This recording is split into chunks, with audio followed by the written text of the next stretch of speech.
रात का अंधेरा धीरे धीरे गांव चंद्रपुर पर उतर रहा था। आसमान का रंग जैसे काले सूट से रंग दिया गया हो। इस गांव के कोने में एक पुराना छोटा सा मकान था, सुमित्रा देवी का मकान। आज इस घर में एक नई बहू कदम रख रही थी, राधा। राधा ने पहली बार घर को देखा। मिट्टी की दीवार, पुराने लकड़ी के दरवाजे और चवन्नी जैसे चिराग जिनकी रोशनी से ज्यादा धुआं निकल रहा था। सुमित्रा देवी ने उससे घर में कदम रखते हुए बोला, राधा, इस घर में सब ठीक है, बस एक बात कभी मत भूलना। कौन सी बात माँ जी? राधा ने पूछा। सुमित्रा की आंखों में अजीब सी चमक थी। रात के बाद पिछला दरवाजा कभी मत खोलना। राधा ने पलक झपकाई। पर क्यों? सुमित्रा हंसी नहीं, वो सिर्फ हवा को ताकते हुए बोली, इस गांव की कुछ सांसें सिर्फ अंधेरे में चालती है। राधा को उस बात का मतलब समझ नहीं आया, पर उसकी रीढ़ की हड्डी ठंडी पड़ गई। 2 दिन बाद गांव की औरतें राधा को देखकर अपनी अपनी बातों में कुछ छुपाने लगती थीं। एक बूढ़ी औरत ने राधा के कान के पास आकर धीरे से कहा, बेटी, तुम्हारे घर में कोई अकेला नहीं रहता। राधा घबरा गई। आपका क्या मतलब है? बूढ़ी औरत ने नजर झुकाई। यह गांव पहले भी बहू को देख चुका है, पर कोई यहां 1 साल से ज्यादा नहीं टिकता। राधा के पैर ठिठक गए। क्या होता है उन्हें? बूढ़ी औरत ने एक लंबी सांस ली। हर बहू रात को पिछले दरवाजे से आवाज सुनती थी, फिर गायब। राधा का गला सूख गया। पर माजी ने कभी बताया नहीं। बुधी हंसी, पर उस हंसी में दर्द था। बेटा, गांव वाले सच बोलते हैं, पर सास कभी नहीं। राधा का दिल जोर से धड़कने लगा।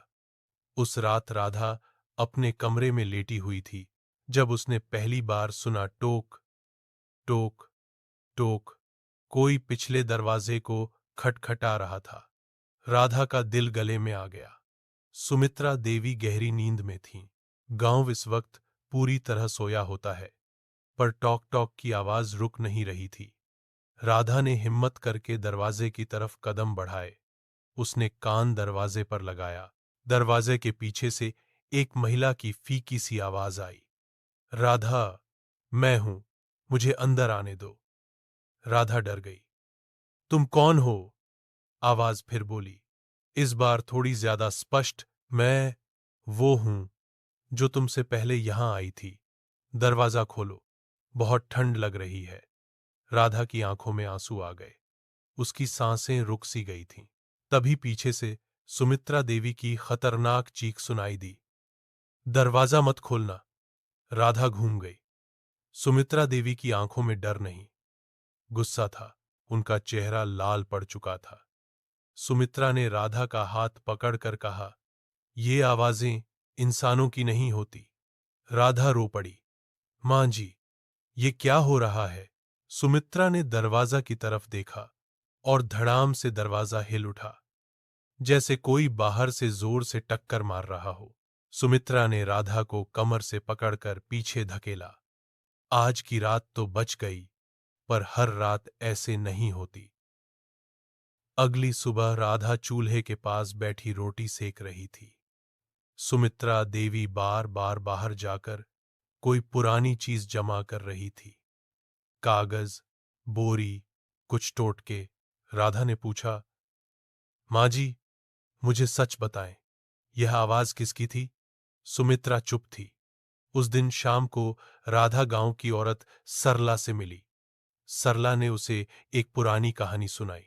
यहां 40 साल पहले एक बहू आई थी, कमला। वह सुमित्रा की पहली बहू थी। राधा की सांसें रुक गईं। सुमित्रा माजी की बहू?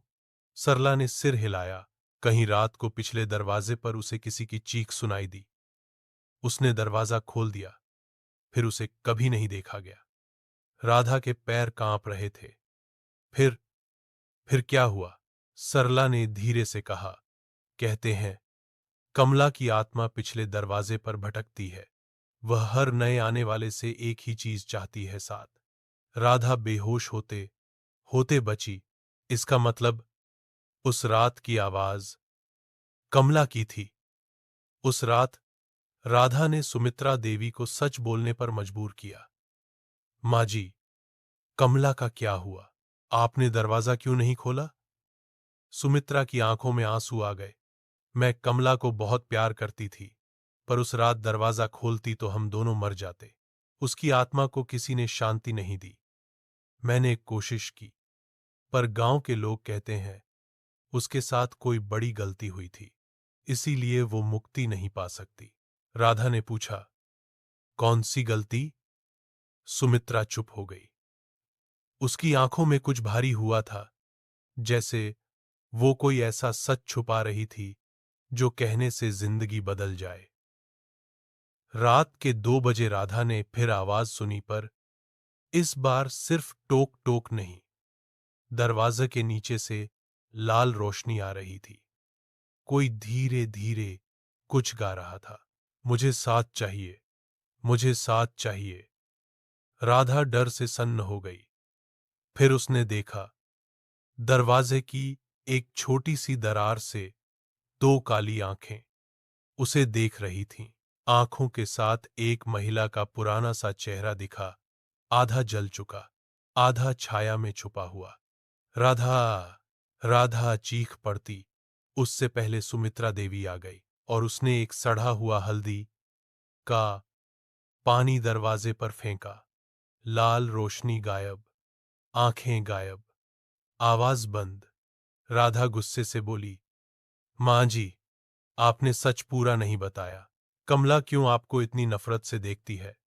सुमित्रा ने आंखें बंद करके कहा, इसलिए क्योंकि उसे लगता है मैंने उसे मरने दिया। अगली सुबह गांव वालों ने राधा को गिरता हुआ देखा। गांव के मुखिया ने पूछा, तुम्हारे घर में फिर आत्मा आ गई? राधा ने हां में सिर हिलाया। एक बूढ़ा आदमी बोला, यह आत्मा हम सबके साथ जुड़ी है। हमने उसकी मदद नहीं की। इस गांव ने कमला को धोखा दिया था। राधा हार गई। कैसे? बद्धा ने कहा, कमला ने एक रात गांव के चोर को पकड़ लिया था, पर सबने उसे झूठा साबित कर दिया।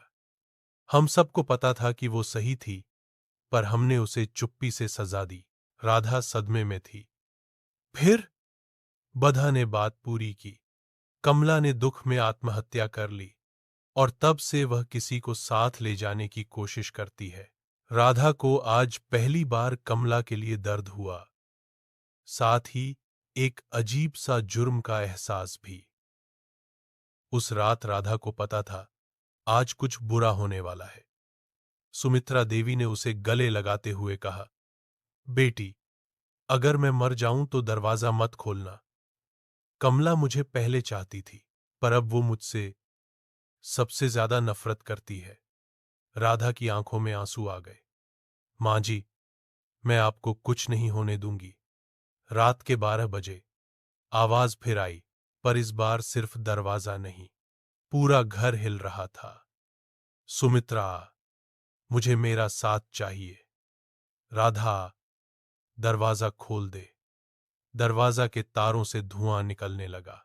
लकड़ी की दीवार फटने लगी। राधा और सुमित्रा दोनों दरवाजे के पास गए। कमला की आत्मा अब पूरे चेहरे के साथ दिख रही थी, काली, जल चुकी, आंखें खून जैसी लाल। आत्मा ने हाथ दरवाजे के ऊपर रखा। दरवाजा पिघलने लगा। राधा चीखी, कमला, हमने तुम्हारा क्या बिगाड़ा?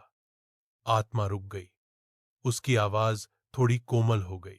मुझे सच चाहिए। 40 साल से किसी ने नहीं बोला। राधा समझ गई।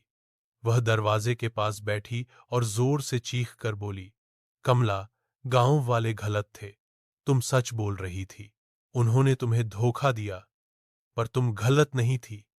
आत्मा का चेहरा धीरे धीरे सामान्य होता गया। सुमित्रा देवी रोते हुए बोली, कमला, माफ कर दे बेटी। मैंने डर के मारे कुछ नहीं बोला। मेरी वजह से तुम्हें अकेलापन मिला। आत्मा ने धीरे से कहा, मुझे सिर्फ इतना सुनना था। आत्मा रोशनी में बदलने लगी। कमला की आंखों से आंसू जैसी लाल चमक टपकी। उसने सुमित्रा का हाथ छुआ और उस पल अंधेरा खत्म हो गया। कमला की आत्मा हवा में बिखर गई। घर से लाल रोशनी बंद हो गई। आवाजें रुक गईं। गांव की सबसे पुरानी बद दुआ आज तोड़ दी गई। सुबह गांव वाले घर के बाहर जमा थे। सब लोग पूरा सच सुन चुके थे। गांव का मुखिया आगे बढ़ा। हमारी वजह से कमला की आत्मा भटकती रही। आज राधा और सुमित्रा ने उसे मुक्ति देकर हम सबको पाप से बचा लिया। गांव की औरतें राधा को गले लगाने लगीं। गांव में पहली बार शांति का माहौल था। सुमित्रा देवी ने राधा का हाथ पकड़कर कहा, बहू, तुमने जो किया वो सिर्फ एक बहू नहीं, एक बेटी करती। राधा मुस्कुरा दी। मां जी, अब इस घर में कोई डर नहीं रहेगा। अब यहां सिर्फ जिंदगी होगी और कमला की याद। घर के पिछले दरवाजे से एक हल्का सा हवा का झोंका आया, जैसे कमला खुद आखिरी बार कह रही हो, शुक्रिया।